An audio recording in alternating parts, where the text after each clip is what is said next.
जय श्री कृष्णा। देखिए, हिंदू धर्म में साल में 24 एकादशी व्रत होते हैं। हर महीने में 2 बार एकादशी आती है। धार्मिक मान्यता है कि एकादशी तिथि पर भगवान विष्णु और माता लक्ष्मी जी की पूजा करने से शुभ फलों की प्राप्ति होती है। विशाख मास को भी माघ और कार्तिक मास की तरह पवित्र माना गया है, इसलिए विशाख मास की एकादशी का भी बेहद खास महत्व है। आइए सबसे पहले जान लेते हैं कि साल 2025 मई में मोहनी एकादशी का व्रत कब है। देखिए, वैदिक पंचांग के अनुसार विशाख माह के शुक्ल पक्ष में पड़ने वाली एकादशी तिथि को मोहनी एकादशी के रूप में मनाया जाता है। यह तिथि 7 मई को सुबह 10:19 पर शुरू होगी और 8 मई को दोपहर 12:29 पर समाप्त होगी। उदया तिथि के अनुसार मोहनी एकादशी का व्रत 8 मई को रखा जाएगा। तो आइए जानते हैं कि मोहनी एकादशी के दिन क्या क्या दान करना चाहिए। पहला, वस्त्र। मोहनी एकादशी के दिन वस्त्र का दान करना बहुत ही शुभ और फलदायी माना जाता है। एकादशी के दिन गरीब और जरूरतमंदों को वस्त्र का दान जरूर करें। ऐसा करने से भगवान विष्णु की विशेष कृपा प्राप्त होती है और घर में सुख समृद्धि बनी रहती है। दूसरा, गुड़ का दान। मोहनी एकादशी के दिन गुड़ का दान जरूर करें। गुड़ का दान करने से जीवन में समृद्धि और संपन्नता आती है। तीसरा, अन्न का दान। मोहनी एकादशी के दिन गरीब और जरूरतमंदों को अन्न का दान करें। अन्न का दान करने से घर पर माता लक्ष्मी और विष्णु जी की विशेष कृपा बनी रहती है और धन धान्य की कभी कमी नहीं होती है। चौथा, धन का दान। मोहनी एकादशी के दिन अपनी क्षमता के अनुसार गरीबों को धन का दान करें। एकादशी के दिन धन का दान करने से आर्थिक संबंधी परेशानियों से छुटकारा मिलता है।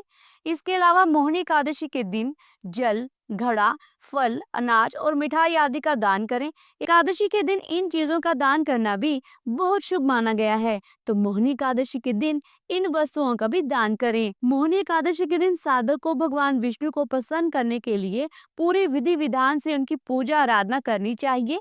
इस मौके पर तुलसी के उपाय करने से लक्ष्मी नारायण प्रसन्न होते हैं। तो आइए अब इस दिन किए जाने वाले माता तुलसी के कुछ खास उपायों के बारे में भी जान लेते हैं। पहला, तुलसी चालीसा।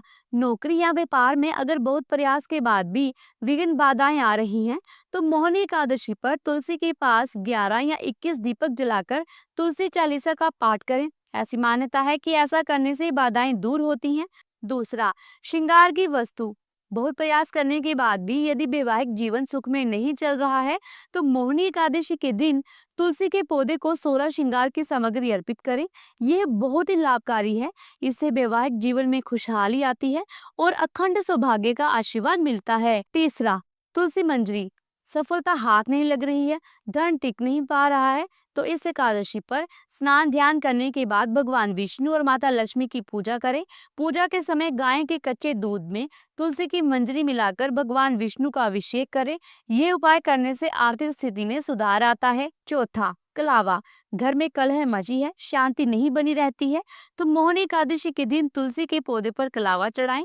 इससे घर में नकारात्मक ऊर्जा का प्रभाव कम होता है, जिससे सुख समृद्धि और सकारात्मक ऊर्जा का संचार होता है। तो दोस्तों, ये थी आज की वीडियो। उम्मीद करती हूँ कि आज की इस वीडियो में दी गई जानकारी आपके लिए उपयोगी होगी। अगर वीडियो अच्छी लगी है तो वीडियो को लाइक करें, शेयर करें और अगर चैनल पर पहली बार आए हैं तो ऐसे ही धार्मिक भरी वीडियोस को देखने के लिए हमारे चैनल को सब्सक्राइब करके बेल आइकन के बटन को जरूर प्रेस कीजिएगा। वीडियो को पूरा देखने के लिए आपका बहुत बहुत धन्यवाद। जल्दी मिलती हूँ एक भी धार्मिक भरी वीडियो के साथ। तब तक के लिए प्रेम से बोलो राधे राधे।